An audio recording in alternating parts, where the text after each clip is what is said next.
Donc, en fait, tout ça, bah, c'est pas sans effort quand même, hein, et on va être honnête avec vous, de se lancer dans cette démarche d'amélioration, ça nécessite un effort, mais derrière les bénéfices sont, sont bien plus grands que l'effort, d'investissement en fait, qu'il va y avoir. Alors l'effort, ça va être quoi? Bah, déjà, il faut que tout votre codir soit impliqué dans la démarche. Donc c'est une notion d'exemplarité. Il faut que le CODIR vienne sur le terrain, félicite l'amélioration amenée par les collaborateurs. Donc, il y a vraiment une dynamique qui est impulsée par le CODIR. Il est aussi nécessaire d'avoir à minima une personne dédiée à la mise en place de la démarche en interne. Pourquoi? Parce qu'il faut que sur le terrain, il y ait une personne qui puisse suivre tous ces axes d'amélioration et qui puisse piloter toute la démarche. Il est aussi nécessaire que toute l'entreprise soit sensibilisée. Donc pour ça, il y a un plan de communication à mettre en place et il y a des discussions, des améliorations à amener, avec les collaborateurs. Donc il y a vraiment une sensibilisation à faire auprès de tout le monde. Et puis la hiérarchie doit être là en soutien. Alors le frein, principal, hein, que l'on peut, donner, alors, si vous voulez mettre en commentaire un peu ce que vous en pensez, hein, du frein, enfin, d'où viennent les freins dans ces démarches-là. Bien souvent, on peut se dire: «Bah, c'est les opérationnels, qui veulent pas trop bouger». Bien non, en fait, ça va pas être les opérationnels. Pourquoi? Parce que les opérationnels, eux, ils sont ravis qu'on les écoute, ils sont ravis qu'on les aide, en fait, et qu'on leur laisse la parole. Donc c'est pas eux qui vont freiner. Par contre, si on n'accompagne pas la hiérarchie et le management, c'est là où on peut trouver des freins. Pourquoi? Parce que le management, je dirais, de certaines entreprises industrielles, ça va être, bah, je donne les ordres et on m'obéit. Et là, ça va être l'inverse. C'est-à-dire que les opérationnels vont produire, hein, mais quand ils vont demander de l'aide, le hiérarchique sera là pour aider en fait, pour, supporter dans le sens, tenir, enfin servir de support, hein, aux opérationnels.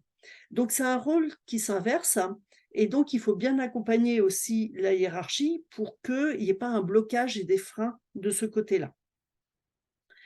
Puis après, on doit s'appuyer sur les 3 réels, donc c'est le lieu réel, le produit réel et les données réelles, de manière à être très factuel et à pouvoir analyser vraiment les problématiques et pouvoir les améliorer. Donc ça nécessite d'avoir accès donc sur les lieux réels et de pouvoir, travailler sur des postes, en marche. Voilà. Donc il y a quand même toute une démarche, qui est nécessaire et une communication à faire autour de ça pour que les gens ne soient pas surpris et qu'ils aient pas l'impression qu'on vienne, les pister. Non, non, c'est avec les opérateurs et avec les opérationnels, il faut analyser les problématiques réelles.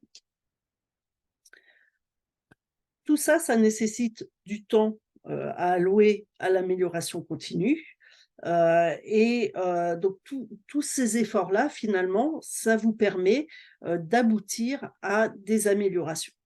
Alors, un exemple concret d'amélioration dans une entreprise, du côté du Havre d'ailleurs. Hem, c'est une entreprise où, on a fait en une semaine, donc ça c'est un chantier coup de poing.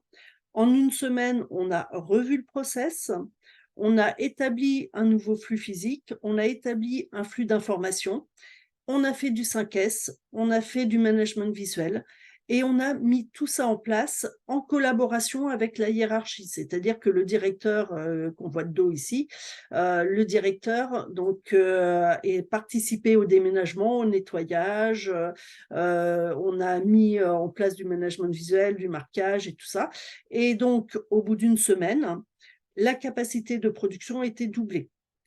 Et donc, l'entreprise a un potentiel chiffre d'affaires supplémentaire de 792 000 € sur un an, c'est-à-dire que tous les mois, ils sont aptes à facturer 66 000 € supplémentaires en moyenne.